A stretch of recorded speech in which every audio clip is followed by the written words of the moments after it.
I'm an ECR still from the Faculty of Medicine and Health and Sydney Nano. And before we begin our meeting, I would like to acknowledge the traditional owners of Australia and recognise their continuing connection to land, water and culture. I'm currently on the land of the Gadigal people of the Eora Nation and pay my respects to the owners of the elders past, present and emerging, and further extend my respects to the traditional owners on the lands of which you are meeting, and pay my respects to their elders past, present and emerging. I now pass over to Helena to introduce our speaker. Thank you. Thank you, Nick. So just a quick introduction. I'm Helena Robinson. I'm co-hosting this event with Nick Hunt. And I have put an EMCR because we were just discussing, we're just not quite sure whether we fit into the early career researcher category anymore. I'm based in actually the Deputy Vice Chancellor for Education portfolio, and I have an affiliation with the Faculty of Arts and Social Sciences, actually in the area of Museum and Heritage Studies. Now, before you all get too confused and start checking whether you're actually in the right Zoom call, don't worry, you are in the right place. As co-host, I'm here in my capacity as a Sydney Nano ECR ambassador, and our group comprises academics from around the university, so around all the faculties and schools, or as many as we can get. And our work is really to publicise and hopefully also help forge some of the diverse disciplinary collaborations that happen at Sydney Nano. Meet the Author Talks are just one of the events that we help put together.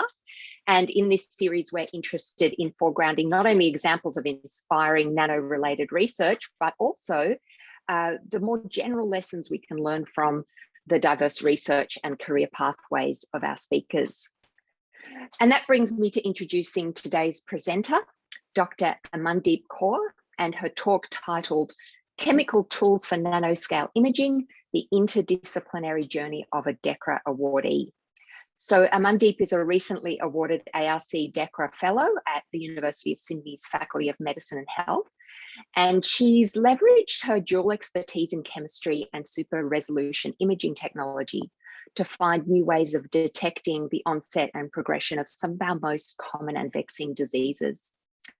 Amandeep will not only discuss this fascinating research, but also how she has successfully navigated the world of fellowships and funding awards by showcasing the value of her diverse research experience. So Amandeep will talk for around 30 to 40 minutes, and that will be followed by a Q&A. We ask that all mics be muted during the duration of the talk. And for the Q&A, people can unmute themselves. We are in quite an intimate setting today with a handful of participants. So feel free to just speak up or type in the chat. And just to let everyone know that the talk is going to be recorded. So let's welcome Amandeep. Little clap from me. Thank you, Elena, for the kind introduction, and to Elena, Nick, and Lisa for organizing my talk today, and for Sydney Nano for the platform to share my research. So I thought today I'd tell you a little bit about where I've come from, what I've been doing, and where I'm headed to next, and what I've learned throughout this journey. So my science journey actually began in India, where I did my Bachelor's of Science with a triple major in chemistry, biotechnology, and microbiology. And being a chemist, chemistry, it was something that really fascinated because I saw the value of chemistry in microbiology and biotechnology, and I really wanted to understand chemical molecules a little bit more, which is why I took a master's in chemistry at the VIT University. I then moved to France to the Sigma Clermont, which is a research institute that has really strong tie-ups with industry. And my research there was developing bioceramics for bone implant materials. While this was really interesting, I realized that I more liked organic chemistry and the quick implications that I saw in health. So I moved to Australia to do a PhD at the University of Sydney in 2013. And here I was developing organic molecules that can emit light, and we call them fluorescent sensors. So to summarize the work that I did during my PhD, for which I was awarded the University of Sydney World Scholar Scholarship, I was really fortunate to work with one of the best mentors that I've ever experienced to date, Professor Elizabeth New. And my project for my PhD was to develop chemical sensors that really allowed us to look at oxidative stress. So normally our cell has a balance between antioxidants and reactive oxygen species. But sometimes the balance is tipped off. And this can happen for transient situations, which is really important in physiological processes such as signaling and immune response. But sometimes there's a chronic oxidation, which means the cells cannot restore their original homeostasis. And this is what we call oxidative stress. And this has been implicated in a range of diseases such as obesity, neurodegeneration, cancer, etc. So I wanted to develop sensors that allow us to distinguish between these two situations where a transient oxidation occurs versus chronic oxidation. So I developed actually a toolbox of reversible sensors for oxidative stress that show an increase in fluorescence when there's oxidative stress and then a turn off in fluorescence when the stress is eliminated. So this is really helpful in distinguishing between transient and chronic oxidative stresses. So here's me trying to summarize my 3 years work of PhD on one slide. So the first thing I developed was a cytoplasmic fluorescent sensor called NPFR1. And I really used it to study oxidative stress level in the adipocytes or fat cells. I also was able to specifically target this molecule and develop a version that enters only mitochondria and use that to understand how oxidative stress really changes as in cells from bone marrow and blood cell development. The next thing I did was, the other sensor was the one that could change color. So here, this sensor can change color between blue and green based on how stressed the environment is. And I was able to test this sensor in multiple organisms, but also in three-dimensional tumor models that we call spheroids. And finally, I developed a color-changing version that was targeted to mitochondria. And we were able to use this sensor to look at neurodegeneration in worm cells. So I was able to, during my PhD, develop all these sensors, which were not only useful in specific targets, but also looking at biological processes that underpin a range of diseases. And I'm also proud that 2 of these sensors, FCR1 and NPFR1, are now sold by a Canadian research company called Stressmark Biosciences. And during my PhD, while I was looking at very simple imaging techniques like confocal microscopy, it was at that time when the Nobel Prize in Chemistry was awarded to these guys for super resolution microscopy. And at this stage, super resolution microscopy was really in its infancy, and there were not many, commercially available systems, but there were only 4 sort of available systems throughout the world. And we were lucky to have one in Australia at the University of New South Wales. So from my PhD doing chemical reactions and developing sensors, I moved to systems like this. So this is a microscope that is unlike anything I had worked with before, because simple microscopes, you have all the optical elements neatly tucked away in a black box, and all you have to do is click a few buttons, which gives you cool images. But this microscope was unlike any of those. And here, I really needed to understand the optical elements properly and be able to align these complex lens and mirrors that make this microscope. So it was a big learning curve for me. I was scared and excited at the same time, because I was one of the few people who had the privilege to work with these microscopes and generate data that no one has ever seen before. The power of this technique in particular, which is called lattice light sheet microscopy, is this is one of the fastest technique available to look at high resolution imaging. So to give you an idea, this is the sample sits between these 2 objectives, and the sample is literally sitting on a 0.5 centimeter glass cover slip. So it's a tiny cover slip on which I had to really learn to work with. So no coffee before imaging. But it was really exciting to see what we could do with this system. So I thought I'll give you a quick idea of what this can do. So what you'll see here is few different planes of a cell. And the cell has specific vesicles which basically transport nutrients from the outside of the cell to the interior of the cell. And those vesicles are labeled in green, and the nutrient, which will be a protein growth factor, you will see being injected while we acquire the image, and that will show up in pink. So the cell is being imaged. I've injected the protein. You can see the protein forming, really cool, really binding to the membrane and then being internalized. And then you can see, co-localize both the colors and really look at those vesicles as they enter the cell, study their dynamics, the speed, the direction in which they travel. And this really helped us study different types of mutants of cancer cells and how this uptake process of the nutrients really was different compared to wild type cells.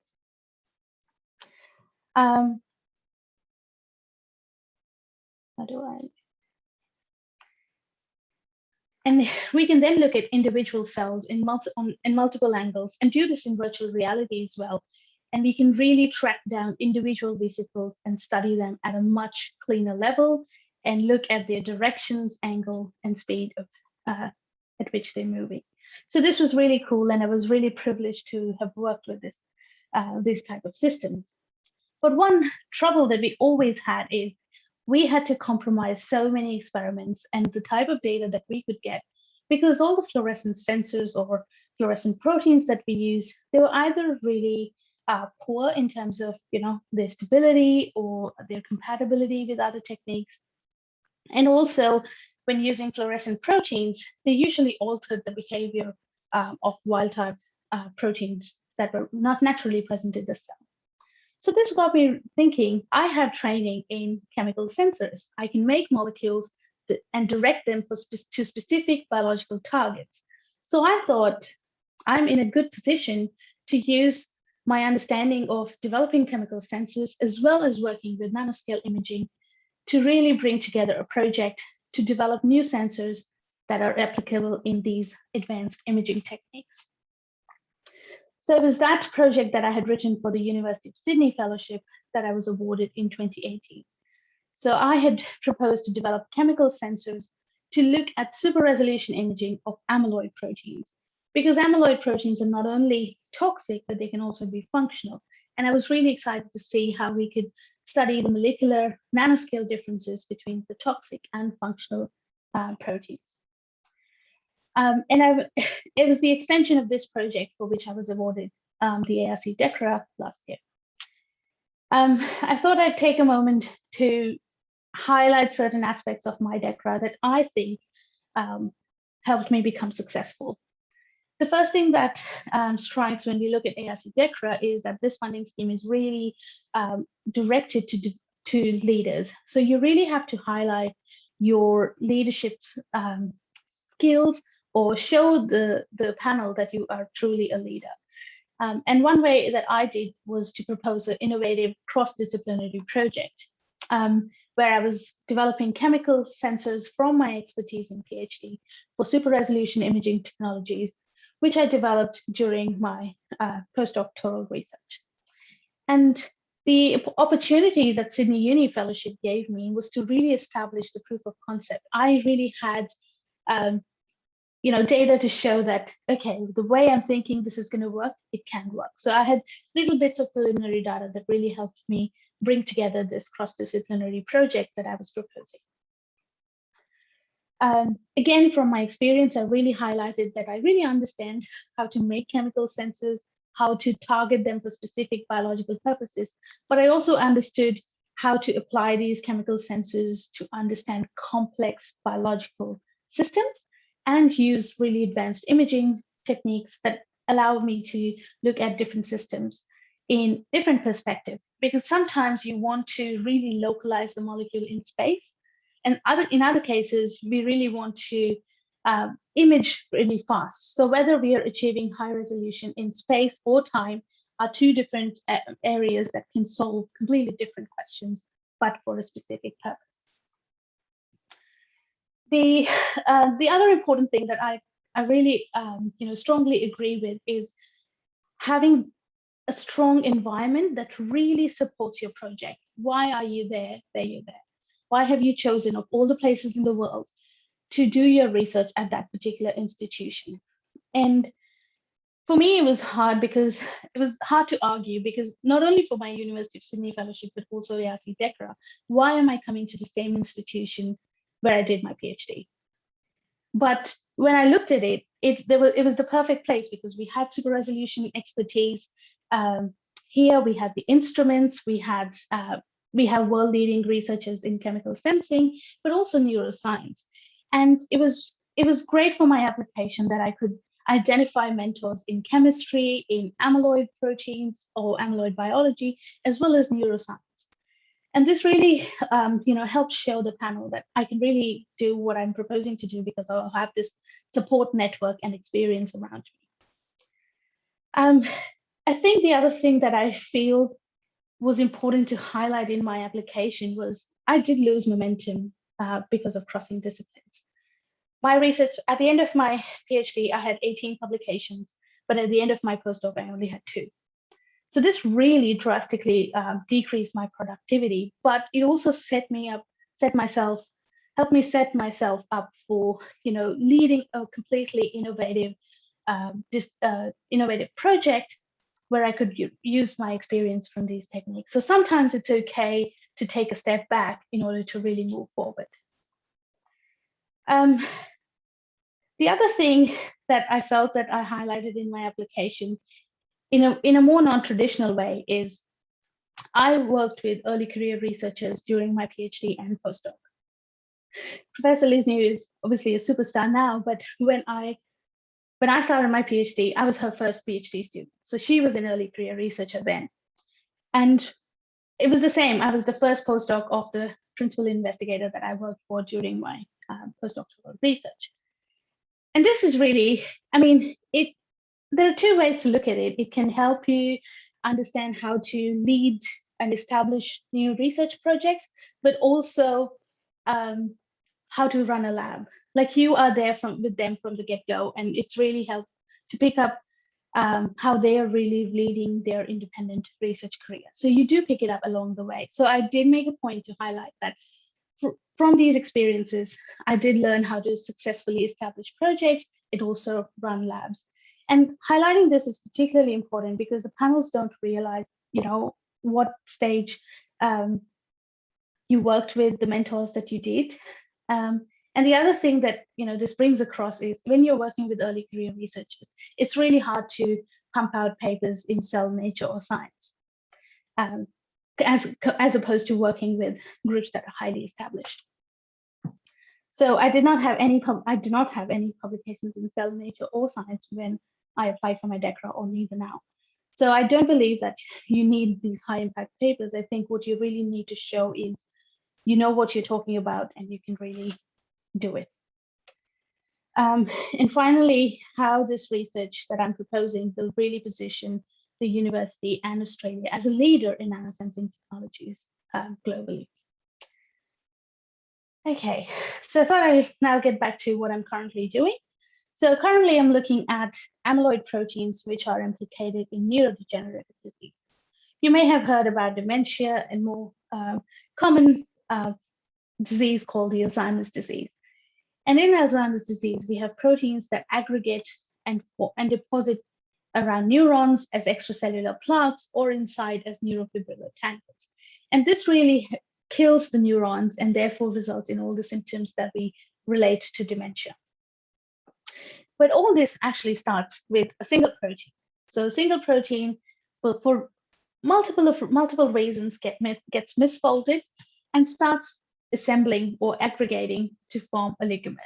So the aggregation we can follow over time, where monomeric proteins assemble to form oligomers, and these oligomers then elongate to form fibrils, which then mature and deposit as the plaques that we see in neurodegeneration. And all the fibrils typically have a cross beta sheet structure. So this is a specific 3-dimensional protein structure where the distance between the strands is about 10 angstroms distance between the sheets is 10 angstroms, and distance between individual strands is about 4.7 angstroms. And here's just to help you appreciate what they look like under electron microscopy, so we can really see the two strands under this electron microscope. We're all familiar that amyloids are toxic. They result in all these diseases, whether in neurodegeneration or injection localized diseases in case of insulin that is prescribed for diabetic patients. But more recently, we've identified amyloids that are functional. So these have functional roles in our cells in terms of host pathogen interactions, cell cycle, and how microbial infection can take place. But the important bit is whether the amyloids are toxic or functional, they share the same cross-beta sheet structure. So the same fundamental structure is able to produce both toxic and functional effects. So this really highlights some key questions in the field of amyloid biology. How are cells able to produce functional amyloids and pathogenic amyloids under physiological conditions when both of them have the same structure? And what molecular differences may underpin these different behavior of the proteins? And are they in effect at the oligomeric state or the fibrillar state? So where, again, are they in effect at this stage or at a much mature stage? So my project is to really understand amyloids at the nanoscale, both in terms of structure and the microenvironment. I don't have time to talk about the structure today, to talk about the microenvironment related work that we're doing, but I will share a little bit about the work we're doing to understand the amyloid nanostructure. So there are techniques like electron microscopy, right, where we can look at amyloids at the nanoscale and really study them. But mostly these are highly purified proteins that are in environments that are completely different to what we may find in cells. So this definitely helps us understand the structure, but again, it's an environment that's completely different to what the proteins normally experience. But fluorescence microscopy is a technique where we can really image amyloid-forming proteins in more relevant physiological scenarios. But what we need is to take an amyloid-forming protein or amyloidogenic protein and attach it with a fluorescent protein or a small molecule fluorophore. So these are molecules that can emit light. But the trouble is, when we use these techniques, these really limit our ability to measure changes or structures at the nanoscale. And this is because of diffraction limit of light. So say we have two fluorophore molecules, these are point sources, and in blue and red, we've got the individual signal of these fluorophores, but in green, we've got what we actually see on the camera. While they're separate and further apart, it's easy to detect them on the camera. But the closer they get, the harder it becomes to really distinguish these two molecules as two. And what we see on the camera is a single peak. So when fluorophore molecules are closer are at a distance closer than 300 nanometers, then we cannot really resolve them at the nanoscale. So to do that, we now have these amazing super resolution techniques that allow us to really break the diffraction limit of light.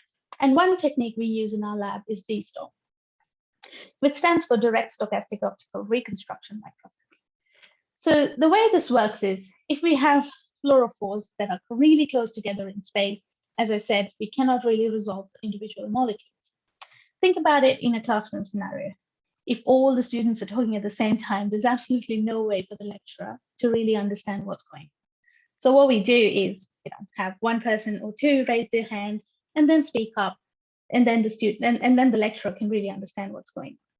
That's exactly what we do in DSTOM. So instead of having all the fluorophores on or talking at the same time, we switch a few off. So what that does is creates this transient spatial separation between the molecules, and then we can detect the two molecules as separate. And in the next, and then we can determine the center of these emission profiles and precisely localize those particular fluorophores. In the next instance, we have the other molecules on and precisely localize their location.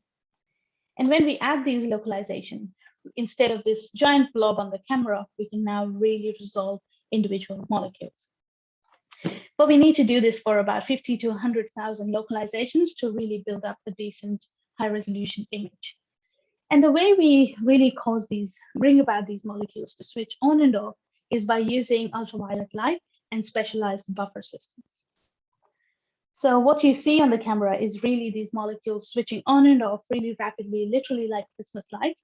And then you precisely localize each individual molecule and then add the localizations to build up an image. So that takes you from a diffraction limited image to a highly resolved storm image. So as I said, to really get the fluorophores to switch between on and off rapidly, we need some special ultraviolet light as well as buffer systems. So I thought I'd explain the photophysics a little bit. So normally fluorescent molecules are in the ground state, and when we shine laser on them, the molecules get to the excited state. And normally they come back to the ground state, and that's the fluorescence that we see. But for this term, we've got a conversion of the singlet state to a triplet state. But if we have oxygen around, the fluorophore molecules that are in the triplet state will get back to the ground state without emitting any light. So this is a process we want to avoid. So the one way to do that is completely remove any oxygen from the system. And the other thing that we do is add specific thiol molecules. These really push the molecules from the triplet state to a long-lived dark state. So this allows most of the molecules to stay off while we are imaging and only few to randomly turn on. And you can get the turn on of the fluorescence by shining a really low laser of ultraviolet light. And this will result in the fluorescence emission. So as I said, we really want to stop or completely inhibit this process. And to do that, we need oxygen scavenging systems. The two most commonly used ones are GLOC or GOTCAT and a PCA-PCT system. And the second thing we need is this reducing agent that will push the fluorophores to a long-lived dark state. And the most common ones used are beta-mercaptoethanol and mercaptoethanol. And finally, it's for specific dyes, we can use dye stabilizing agents as well. The other thing to keep in mind for super resolution microscopy is size. We are really looking at things at the nanoscale. But if we tag our target of interest with something that is big enough in the nanometer scale, we are introducing a linkage error. The other problem with fluorescent proteins is they're they're not very bright, and they're less photostable. So the work around this is to use antibodies. So where we have a primary antibody and a secondary antibody, which is linked to a fluorophore. This is great. Fluorophores are much stable.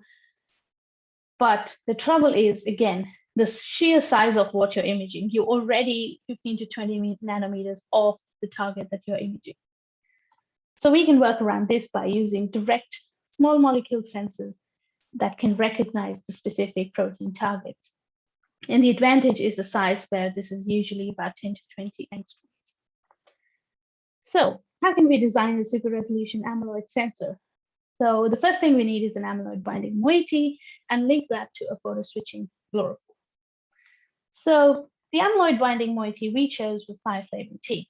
And this is sort of an established gold sensor or gold standard of amyloid detection. It's really well studied, really well reported, and has been used for amyloid sensing quite a few years now. And the way this works is normally there's the intramolecular rotation. So the molecule rotates about that bond there. But when it's bound to fibrils, particularly at specific sites on the fibril face, the rotation about this bond is inhibited. And that results in a better charge transfer efficiency throughout the molecule, therefore resulting in a turn on in fluorescence. And Thioflavin T is also regularly used to study bulk assembly kinetics, where we start with amyloid proteins in monomeric state, and subject them to conditions where they would misfold and aggregate, and we can really follow the aggregation over time. So there's nucleation phase, elongation phase, and the pattern. So the sensor that we developed was Thioflavin T attached to Elexaflor 647 via this really long linker called cadaverine. And the reason for using the long linker is because we don't want the amyloid binding properties of Thioflavin T to be affected when we've attached this fluorophore, or the fluorophore blinking properties because of attaching Thioflavin T. And this molecule we've called AmyBlink. And this nanosensor, in the presence of amyloid fibrils, has emission in 2 colors as opposed to 1 in the absence of amyloid fibrils. So this means that we can really look at the ratio of these 2 colors as opposed to a single emission color. And the advantage of this is we can use this to nullify any background effects, concentration-based effects, or instrumental inconsistencies. So to look at the photophysical properties here, I'm measuring the fluorescence of the molecule in different conditions, just buffer insulin in the monomeric state and insulin in the fibril state. And the reason behind using insulin fibrils is because insulin fibrils share the same cross-beta structure like toxic amyloids, but also insulin fibrils are really implicated in injection localized amyloid doses that is particularly prevalent in diabetic patients who are prescribed insulin injections. So what we saw was in the presence of insulin fibrils, there was a turn on in this part of the spectrum, which corresponds to the Thioflavin T. And up here, which is in the red region of the spectrum, there's no significant change because this signal corresponds to the Elexaflor 647. So then we can really measure the ratio between the signal at 480 versus 670 and look at and measure the ratio as a signal for the presence of fibrils. So we see that there's a 5-fold increase in the ratio between monomer and fibrils when we look at the output of AmyBlink. And not only for insulin fibrils, we could really extend these measurements for insulin, A-beta 40, 42, and even tau at different concentrations. And we really see the 5-fold increase in ratio at about 10 micromolar protein concentrations. So the next thing we wanted to do was really ensure that attaching Elexaflor 647 to Thioflavin T really did not affect the the amyloid detection ability of Thioflavin T. So we measured what we call binding affinity of these 2 dyes against insulin fibrils, and we see that there wasn't any significant difference between the 2 chemical sensors. And the value, and we also did that for A-beta 40, and again, we got very close and very similar binding affinity. And these values were really close to those reported in literature. So we could help establish that by attaching another fluorophore on this molecule, we haven't really changed its ability to detect amyloids. We also looked at confocal microscopy, where we looked at the signal of Thioflavin T in the green channel and Elexaflor 647 in the red channel. And the overlay showed us that the signal is really coming from the same molecule, and also that the turn on in fluorescence that we see is because the fluorophore or the sensor is binding to amyloid proteins. And we could do this for A-beta 40, 42, and tau. And what I've got here is the correlation coefficient, which shows how closely localized they are. And a correlation coefficient of 1 shows perfect localization. And this is a decent enough value showing that the signal is coming from the same molecule. So the next thing what we wanted to do was, before we got to super resolution imaging, we looked at different DSTOM buffers. So these are the components that I talked about earlier. We've got GLOXY with BME, MEA, and PCA, PCD buffer with MEA. And what I've got here is the photon counts of individual fluorophores that are measured using these buffer systems. And we see that the PCA, PCD buffer gave us the highest photon count. And this is just a geometric mean of these plots. So we thought we'd use we really wanted to continue all the imaging with the PCA PCD storm buffer because it really helped pull out the maximum photon count. And why is this important? You can think about it. If, again, in the same lecture scenario, if the students are murmuring really slowly, the lecturer is not going to be able to understand. They have to ask their question loud and clear. So that's pretty much what we expect from fluorophores. We want the photons to be of high enough counts, meaning the fluorophores are loud and clear. And this increase in photon count did not really affect the number of localizations that detected over multiple frames. So the photon count increase did not come at a cost of the stability of the fluorophore. So we took it forward to imaging A beta 40 fibrils with DSTOM. So here's an image. Here's a video of how the imaging is actually occurring. Again, they're blinking like Christmas lights. We take the individual fluorophores and localize them precisely, and then we can build up this high resolution image. To give you an idea of the kind of resolution we are able to achieve, so this is a diffraction limited image of a single fibril. And when we perform DSTOM imaging of that fibril, that's what we get. And this is just an overlay of the two images to help you appreciate the kind of resolution improvement we are able to achieve. And if I zoom into this tiny section, just to help you take a closer look, we're now looking at about 100 nanometer scale bar. So again, really down to a few tens of nanometers. We can then draw a histogram and a frequency histogram of the signal that we achieve across the slide. And we can see from the full width at half maximum of these profiles that there's almost 10-fold improvement in resolution between the diffraction limited image in blue and the DSTOM image in red. So we were really excited to be able to develop a sensor that can really get down to 29 or 30 nanometers for amyloid proteins, and this has never been achieved before. And not just A beta 40, because Thioflavin T has the ability to bind any cross beta structure, this sensor can help us study insulin, A beta 40, 42, and even tau proteins.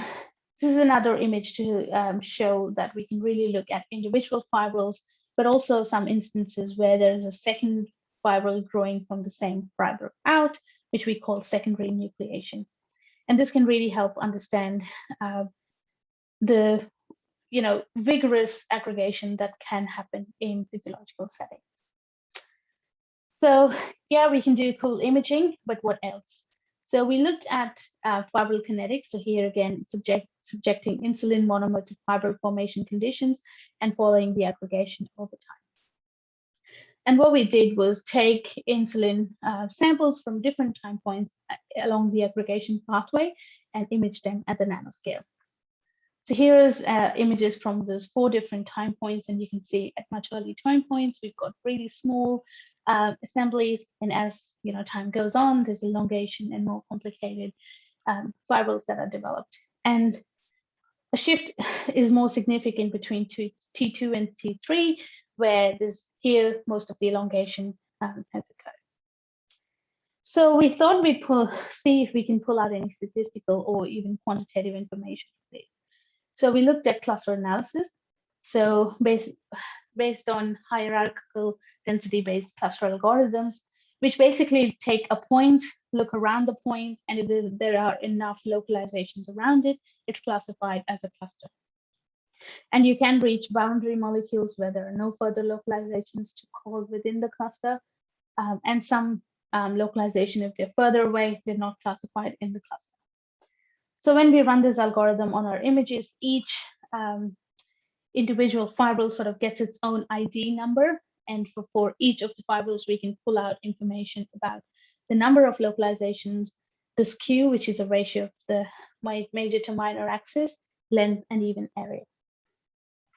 So we did the cluster analysis for the insulin fibrils, and we can pull out what we call cluster maps. So where we can really identify individual smaller oligomers, but also elongated fibrils.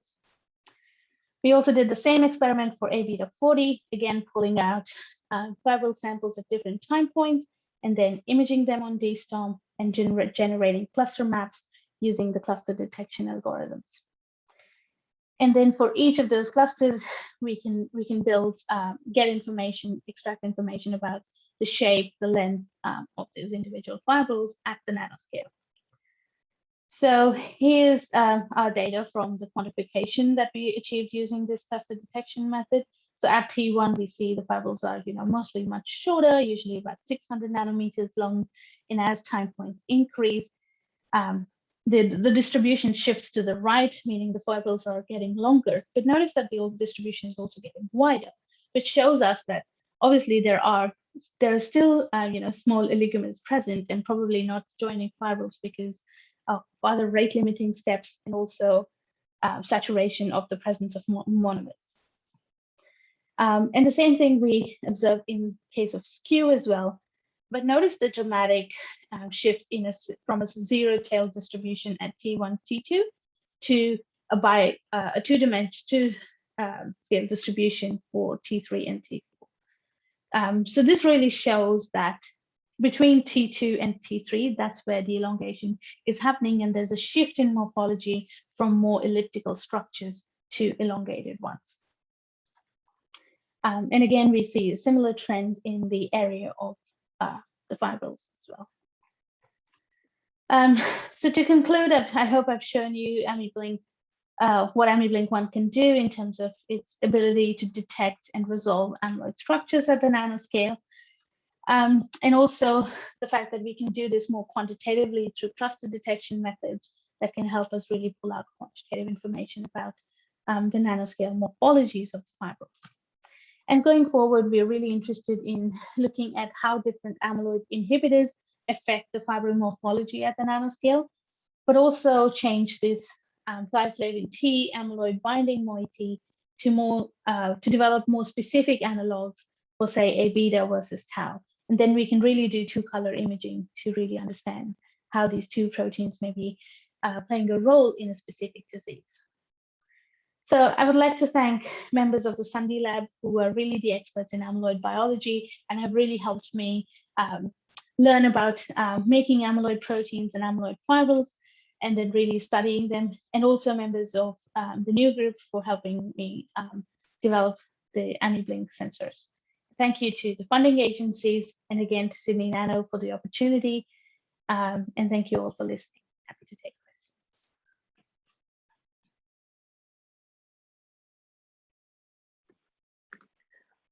questions. Okay, thank you very much, Amandeep. I have to admit some of that because of my background went totally over my head, but I hope that there will be others who are not as ignorant as I am in this specific field. So now we're going to head into our Q&A section, and we encourage people to either put their questions into the chat or just simply to raise a hand or just speak up. Nick, did you want to start us off with maybe a, well, I'll let you start off in whatever context you wish to start off. I don't really mind. If anyone does want to ask a question, feel free to jump in. Okay, I'm more than happy to get started. I do kind of have two questions. One's more biological and one's more related to DECRA. I think I might start with a DECRA type question.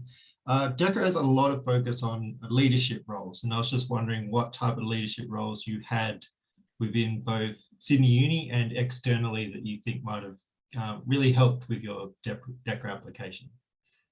I think at the time when I was applying for DECRA, the two leadership roles that I talked about was, firstly, when I talked about the commercialization of my sensors, that was something that I led. And that was because I met the CEO of the company at a conference that I was presenting at. And that really got us talking, and he seemed really keen to further commercialize and license this technology, despite the fact that it wasn't patented. So that's one area that I elaborated on. And the other thing was really leading projects, because when I joined or worked during my PhD and postdocs, as I mentioned, I was working with early career researchers, which often meant that I had to do all the preliminary work to really establish successful projects. So it took initiative to understand which projects are successful or will lead into long-term successes versus which can, sort of be put in the back burner for now.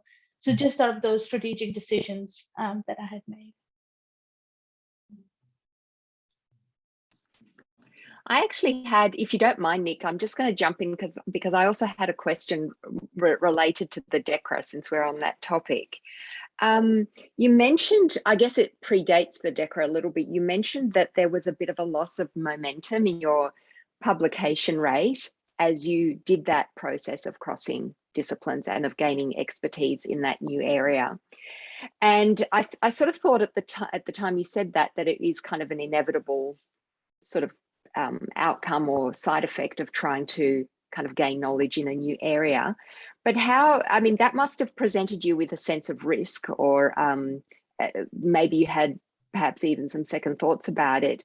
And I wondered how you weighed that risk and what factors actually supported you in being able to take that risk, if you felt that it was a risk. Okay, I'll be honest here. I think with at the end of my PhD, I was just ready for a new challenge. I wasn't aware the kind of impact it would have on my productivity.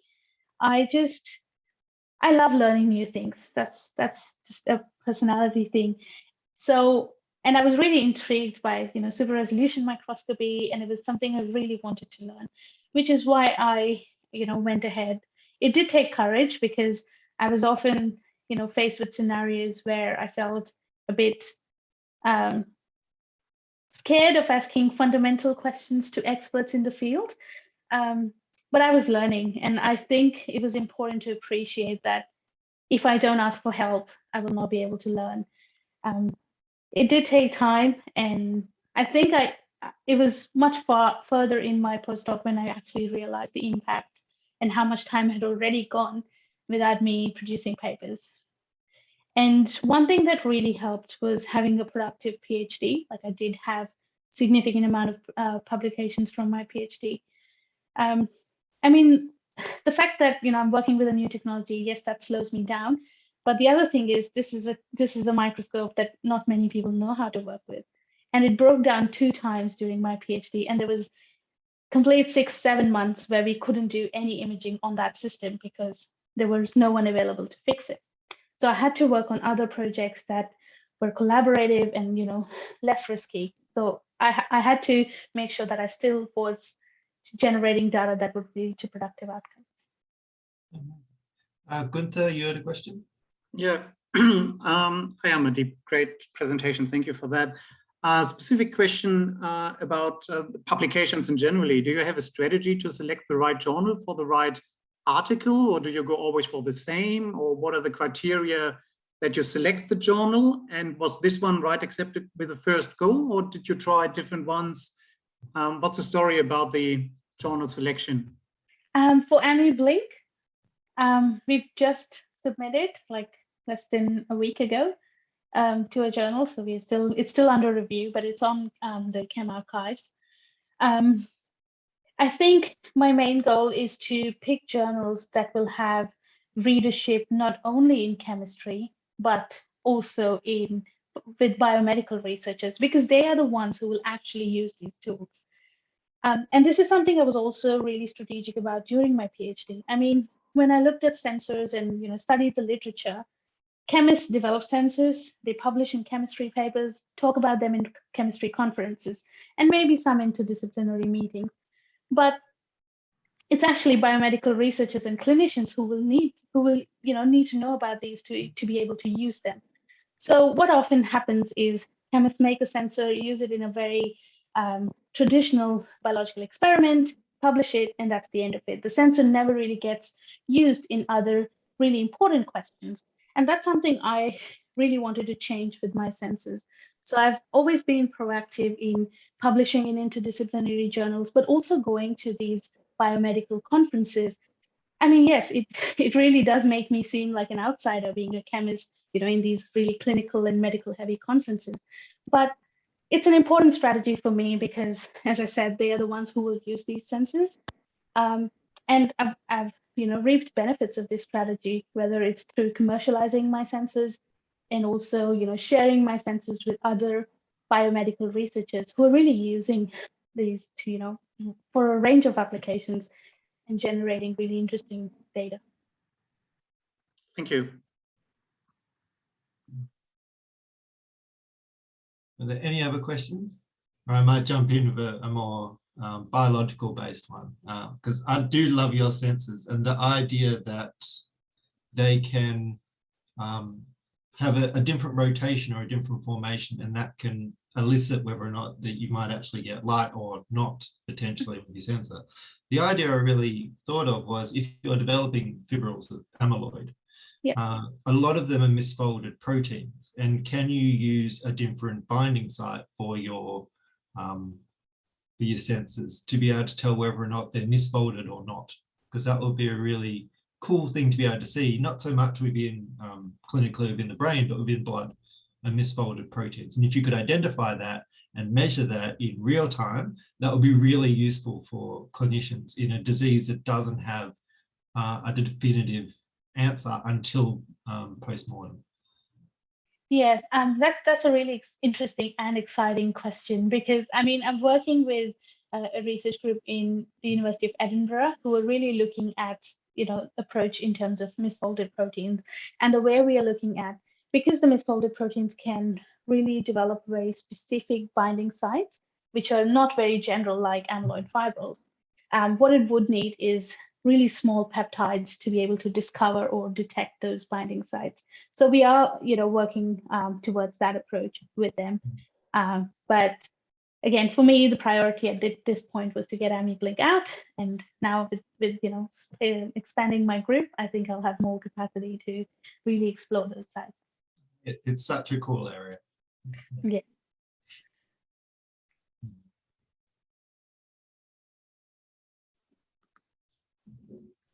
Okay, we have a couple more minutes left. So if you are thinking of asking a question, now's the time. You won't get the opportunity again. Nick, do you have any other questions? Not really from Sensor or DECRA. If anyone else does have any, please feel free to jump in. I just have one final question, and again, it's more, it's not on the technical side of things, but I was wondering about, as you were talking, you have a very sort of accessible manner, and you're able to communicate some of these very complicated concepts in a way that's digestible, and you used some nice metaphors there to clarify those concepts, as I said, in a very accessible way. I wondered if you had any, if you felt that was just something you had a talent with, or whether that was something you kind of learned through a sort of a mentorship process as well.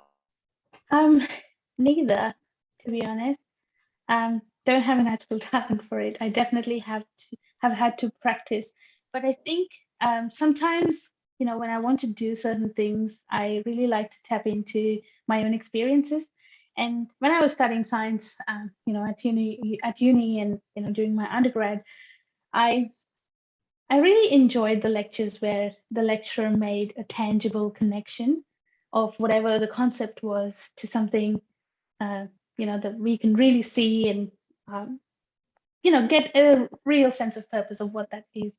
And I really enjoyed that. That really helped solidify some, you know, abstract concepts for me. And I do make it a point, because D-storm imaging, whether it's chemists or biologists, it's something completely new, and it's really important that people are able to understand how the technique works, to understand how I'm able to bring out the data. So I constantly look for analogies. I love the exercise of doing that, I guess. Thank you. I think we have a final question. I don't know who it's from because it's just a phone joining. So just take yourself off mute. Hi, Amandeep. This is Shimul. I am a postdoc at University of Western Australia. Hi. So I have recently finished my PhD from ANU and got a fellowship to postdoc in completely different field at UWA. Right. So your presentation was very inspiring and really liked it. Thank you for the presentation. So I have one question. Since I have already shifted from one domain to another domain, so I was wondering when is the right time to apply for the DECRA? Because it will take a little bit time to learn new things in the new postdoc, right? Yeah. So do you have Firstly, any suggestions? congratulations on your fellowship. Yeah. That's really exciting. I guess the right time is obviously before your 5 years post PhD, considering career interruptions as well. But I mean, I applied when I was 3 years post PhD, and really fortunate to get it in the first round. But I think if you've just gotten your postdoc, you can really use the next couple of years to develop your expertise, but also make sure that you're working on low risk projects to make sure that you have continued your productivity trajectory, I guess. Yeah, but I guess it's also a question that's very field dependent. In some fields, you really have to wait until you can pull out maximum possible, but in some cases you've really shown that you're a leader even at the end of your PhD. So that's also a place where people apply. So I guess it's very field dependent, person dependent. So I'm assuming the research office, when they look at your profile, will be able to give you advice. I did make an appointment with the research office when I was 2 years post PhD. Showed them my profile, said, this is what I've done. And the advice I got was, okay, maybe use the next year to establish proof of concept of your strategy and maybe pick up some leadership roles to really sort of add into your application. And I took that advice, and that was something that really helped. Thank you. Actually, I have one more question. When we start postdoc, normally the fellowships are like for 1.5 years or 2 years or 3 years. So if you want to be included in a discovery project application, so I heard that sometimes it's very difficult, because your position is not a continuing position or something like that. So if you are going to be a CI, that's very difficult. So how can I actually develop leadership skill in that sense, like attracting funding or something like that? I think what you can do, I mean, yes, it is, unfortunate with the circumstances of postdocs and, their eligibility to be on discovery projects. But I think what we can do is look at leadership in a more broader sense. It doesn't really have to be leading research projects. You can lead postdocs or junior PhD students within your group. You can lead an initiative with other ECRs or other postdocs within your university. You can lead, for example, communication with wider community, like, go and talk to high school students, mentor high school students. There are a range of leadership activities you can contribute to, even if it's not research. And that really shows that, you have the courage to take initiative and do something tangible to the community as well. At least that's how I see it. Thank you. Awesome. I think we can wrap it up there. Thank you all so much for coming. It was a fantastic talk, Amandeep. We all learned a lot, and it's really exciting to see all the exciting technologies you're making, but also being rewarded with the DECRA Fellowship and continue to soar as much as possible. And thank you very much. Thank you, Nick and Alina, and Lisa for organizing. And thanks. I really enjoyed presenting today. Bye, everyone. Thanks, Amandeep. Thanks for coming. Thank you. Bye.